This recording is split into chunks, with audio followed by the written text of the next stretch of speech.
So ayan, good morning, good afternoon, good evening, welcome back sa ating channel. What's up? So ngayong araw na to ay well rested naman tayo nung rest day natin. Pero ngayon may mga umorder. So salamat po sa pagtangkilik sa aming maliit na garden, growing area, nursery. Kahit pumalit po ito, kami po ay DNR registered. At ang mga plants po na pinapadala namin ay healthy, no? At tutulungan po namin kayo kapag ito ay inyo pong alagaan na. Huwag po kayong mahiyang magtanong dahil all throughout ay tuturuan namin kayo. Mas maganda po ay magtanong kayo agad kapag dating. Tapos kapag may naisip kayo na hindi kayo sigurado, no, na gagawin, mag-message po kayo. Huwag po kayong mahiya para hindi po mahuli ang lahat. Kasi yung iba nagtatanong, magtatanong sila kapag medyo huli na, o kaya magtatanong kapag dito yung tipong medyo late na, no? Minsan nahihiya kasi sila na sabihin yung mga ginawa nila na hindi naman dapat gawin. Pero huwag kayong mahiya, normal po yan. Paglaruan nyo, kalikutin nyo, lipat-lipat. Pero sinasabi nga namin, huwag nyo gagawin na lang kung kaya nyo, pigilan nyo sarili. Pero huwag kayong mag-alala, kahit ako ginawa ko yun nung umpisa pa lang ako. Pinakain ko lahat ng traps, dapat isa lang, di ba? Isang traps. Tapos in-replant ko kasi sa tingin ko mas kaya kong i-replant kasi may experience ako sa gardening and hydroponics. Pero sa totoo lang, kapag nag-alaga kayo ng carnivorous plant, medyo may iba yung inyo pong kumbaga maiiba yung pamamaraan ng pag-aalaga nyo sa halaman. Dahil ito ay carnivorous plant, hindi sila pwede sa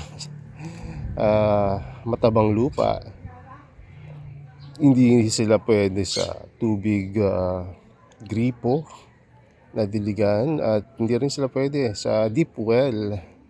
Anong pandidilig namin dyan? Coke, Sprite? Hindi po. Ang pandidilig nyo po dito ay rainwater, o kaya po ay reverse osmosis, yung nabibili po sa sa water refilling station, no? Mas mura po yon kaysa po bumili kayo ng yung mamahaling mga distilled water. Pero kung carry nyo naman, tulad ng mga kakilala ko na gumagawa, why not? Di ba? Diba, talagang ayun ang pinandidilig, di ba? Pero kami po dito, ang pinandidilig po namin ay rainwater, no? Para po makatipid.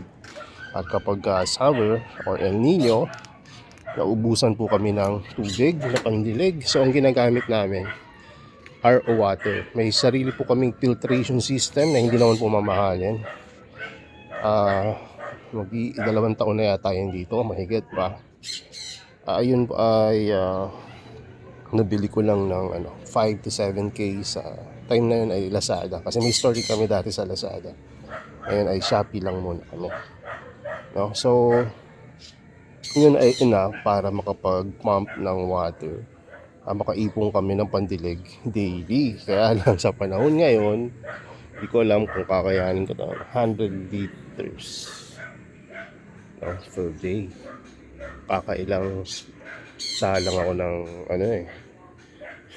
ng sprayer ko. Pero maiba tayo ng usapan, hindi ito para sa akin kundi para dun sa mga kabili ng halaman na nasa malayo. Kasi ngayon may nagtatanong sa Zamboanga, sa Cebu, meron palang bumili ngayon taga Cebu.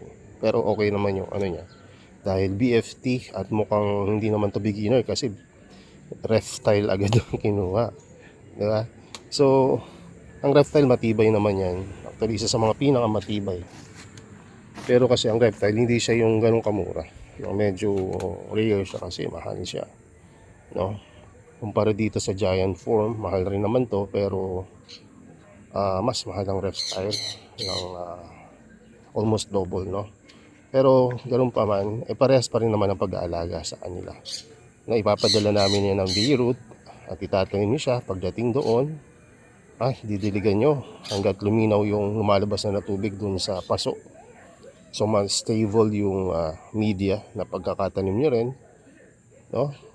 At pipicturean nyo, padala nyo sa amin kung tama yung pagkakatanim nyo. Sasabihin namin, medyo ibaon nyo pa or kaya medyo iangat nyo ng konti. Pero once na mapanood nyo yung mga video, picture sa Facebook page namin kung paano namin to tinatanim, paanong level, pwede nyo rin naman gayahin. Make sure lang na yung mga new growth nun ay nasa ibabaw. Ano ba yung mga new growth? Nabanggit natin. Sample. ito. Ayan. Ito yung new growth niya. Yung hindi pa bumubuka na mga leaf. Ayan. So dito naman tayo sa normal crops para mas kita. Ayan. Ayan, itong mga to. Kailangan to nasa ibabaw. Ayan. Tapos yung nasa ilalim niya yung rhizome o yung pinaka parang laman ng BFT kung saan niya ini-store yung energy niya, di ba? So ganyan lang yung pagtatamang pagtatanim kasi yun yung buhay niya. Kung nakapag-alaga na kayo ng strawberry dati, ganun lang. Pero kung hindi pa, ganun lang naman yung instruction. Huwag niyong ilulubog masyado.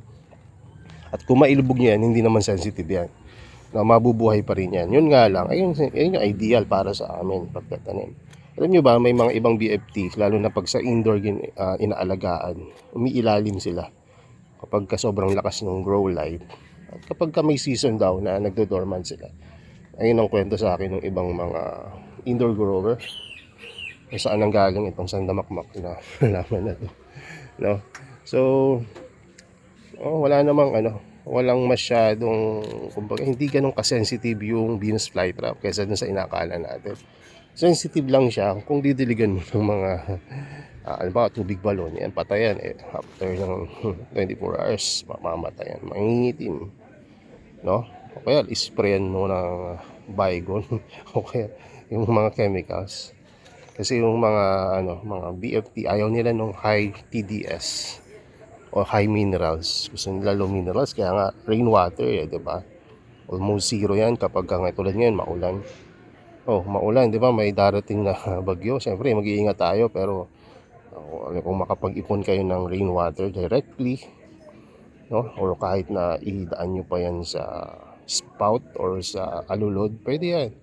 No? Ginagawa namin yan. Although magiging madumi kung dadaanin nyo sa bubong at alulod, pero pwede pa rin pang dilig. No, I suggest kapag medyo malinaw na yung lumalabas sa alulod, dun kayo mag-ipon ng tubig. So kung malayo tulad ng Zamboanga, nakapagpadala na tayo yan. Actually, yung bumili ng pinakamaganda nating picture plant dati na dinisplay natin sa SM Bacoor, hindi, sa SM sa Tansa yata, nung tayo doon, nung display tayo ng mga plants kasama ang DNR at yung ibang mga DNR registered farm, and nursery, meron tayong halaman doon, yung Lowie X ventricosa. Napakalaki na noon at napakaganda no, mga feature na kitang-kita na yung traits o yung mga karakteristik ng feature na napakaganda. Pang collector na ba talaga? Binili yun na taga Zamboanga, specifically taga Sultan Kudarat. So ayun, nakarating ng buhay at siguro hopefully ngayon napapaganda niya, na alagaan niya. So di ba? So ngayon yung nabili niya meron pa kami. I-market ko na lang. Pero hindi pa ganun sobrang laki, pero malalaki yan kumpara sa mga available sa market. Kasi sa ibang source ko yun ako. Yan, meron pa ako doon yung maliliit o medium size na may mga magagandang picture din. Yung gusto yun, mas nauna yun dito. Pero parehas naman na to acclimated. Parehas na nagpo-produce ng mga picture. Ayan, may mga picture niya. So, maliliit pa yung picture niya. Pero, mas malalaki to, no? Lowie X ventricosa or X, ano ba to? Basta Lowie X ventricosa siya, no? Ayun yung isa sa mga So, ayun yung picture plant na ang masyadong malapad yung lead o yung leaves niya. Parang sa normal leaves na mga ganyan. No, siguro mga 5 times or more yung laki niya. Sobrang laki nung bibig niya na de-deform na minsan, which is ayun yung very unique traits na nakikita dun sa mother plant niya, kung saan siya nanggaling sa lowi na napakalaki ng kanyang leaves. I-research nyo na lang, Lowi excentricosa. Karamihan sa mga tagal na nag-aalaga, kilala na. Parang na yan, household ID or name na madalas nating naririnig. No, pero sa mga collector, kahit sa mga baguhan, kung matagal na nag-aalaga, isa yan sa mga must-have na picture plant kasi very unique, very hardy. Si ventricosa yung isang parental niya, mother niya. So matibay yung lowland to intermediate. Kayang-kaya na ito sa lowland. Actually, parang mas gaganda pa ito sa labas kaysa dito sa loob. Kaya ako lang ito nilalagay dito sa bandang loob ng picture plant area ko. Kasi yung mga picture plant, medyo malalaking halaman sila eh. So pagka nilabas ko yan, matakaw sa tubig. Lalo ako mauubusan ng tubig sa dami ng plants ko ngayon. So kaya dito ko sila nilalagay sa loob para naman matipid ako sa pagdidilig. So ito pala, kapag dumating sa inyo yung mga halaman, pwede nyo ilabas, pwede nyo munang ilagay sa loob ng bahay nyo. I suggest, lalo na sa mga sobrang lalayo tulad ng Mindanao, sa picture plant po, lagay nyo muna po sa loob ng bahay. Kapag ka nag-produce na ng magagandang mga leaf, pwede nyo nang unti-unting ilabas. Kasi sa Mindanao naman, mas magandang klima ninyo dyan kaysa dito sa amin. Diba? So, napunta na kasi ako dyan. So, ang ano po pala, ang mga plants na ito, no? So, tulad ng picture plant, paganda siya kung medyo nasa shade na lugar. Tapos may mga liwanag sa gilid. Tapos lagyan nyo ng konting kung saan ba sa window sill o sa bintana nyo ilagay para medyo may humidity, 'di ba? Tsaka airflow na maganda. Ayan. Yung airflow naman niya hindi naman kailangan sobrang lakas na hangin. Pero very hardy sila kahit na medyo malakas yung hangin. Maganda kasi na medyo may wind breaks na hindi na directly sila na hanginan ng gusto pero may circulation na maayos. Tulad dito. Ayun, meron siyang plastic sa paligid pero sa taas ko ng sa third floor po ito. So makahangin dito, maaraw. So ayun po yung isa sa mga secret. Kung gusto niyo agad maging magaling sa picture Nepenthes or picture plant, medyo lagyan niyo ng cover. Tulad nito. Ito yung panoodin niyo yung picture plant secret or Nepenthes secret ko diyan na video. Ito yung isa para maging successful kayo sa picture plant kahit nanggaling yan. Ayan, mapupunta lang sa Mindanao. Ito po yung mga halaman dito. 2 weeks yung biyahe. So, gumanda pa rin. Darating yan na medyo stress.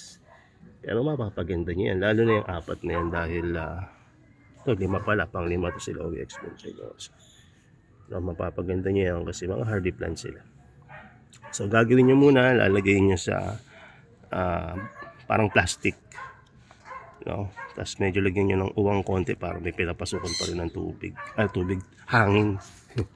Tapos syempre didiligan nyo yun ng low minerals. Pero wag masyadong maraming tubig na kung saan malulunod siya. So ang pwede nyo gawin dyan, diligan nyo ng marami sa labas. Pasok nyo sa plastic. I-close nyo. May konting singawan. Tapos unti-unti ang gaganda. Kahit na dumating yun ng medyo stress, mabilis yung mapapaganda. Ang lang talaga, ang mahirap ipadala sa malalayo itong mga mga pinikula. Although maraming may gusto na itong makarating sa kanila na ping, pero ilang beses na namin tinry, medyo hirap Pero dati mas nakakarating ko na maayos. Nga lang talaga, yung panahon ngayon talagang very kakaiba, init.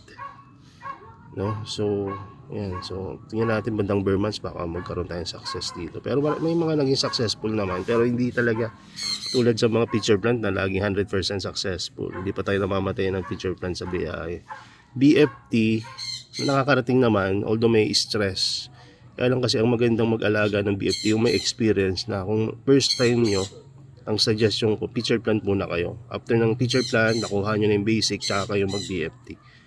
Kasi ang basic kasi na sinasabi ko, yung pagdidilig, pagpapaaraw, hindi pagkalikot, tsaka yung growing media. Pagka nakuha nyo na yan, no, through practice, madali na po mag-alaga ng BFT. No, ang hirap kasing kumbaga BFT agad, although may gumagawa na merong akong regular buyer dyan sa Mindanao na first trial niya, dire-diretso hanggang ngayon. So, nagdinaig pa niya yung mga ilang taon na nag-aalaga sa BFT. So, may magagaling talaga. No? Yung mga may hilig sa mga halaman, agriculture, medyo alam nila yan na kung paano kasi diskarte. So, ang galing talaga. Actually, parang mas magaling pa nga sa akin mag-alaga yun kapag gumaling pa yun. Kaya sabi ko, nagbenta ka na kasi parang may pambili ka ulit. Biro lang. So, ayan lang no, yung pagdating dyan. No, slowly acclimate din. Marami akong video dito sa YouTube channel na tungkol sa acclimation or pagsasani ng halaman. No, mula sa long shipping, no, papunta sa medyo intensive care na pag-aalaga, papunta sa normal na growing condition. Ang pitcher plant po, napakadaling alagaan kumpara sa mga ibang mga halaman. May mga pitcher plant ako dito na kahit na ilang buwan mo nang hindi pinakikialaman, buhay pa. Pakita ko sa inyo. Oh. Pitcher plant yan. Nakasumpa na ako. Ayan, no? Pitcher plant po yan.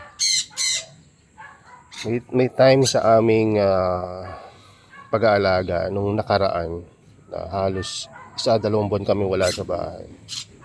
Ayan, buhay pa rin sila at nanganganak pa. Ayan, kita nyo yan. Bisal yan.